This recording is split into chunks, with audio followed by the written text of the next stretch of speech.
Hi, to remove flashlight from lock screen on your iPhone 16e, all you have to do is to press and hold your current lock screen, enter PIN code or password, and then you will see this edit mode.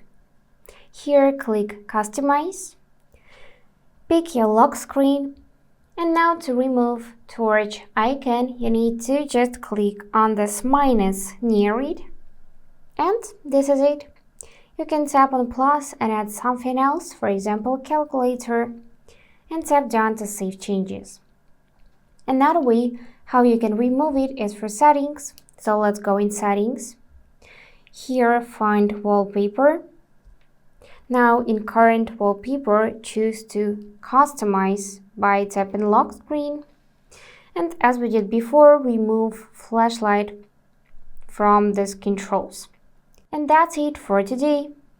If this video was helpful, please subscribe, like, and comment. And I wish you all the best. Bye bye.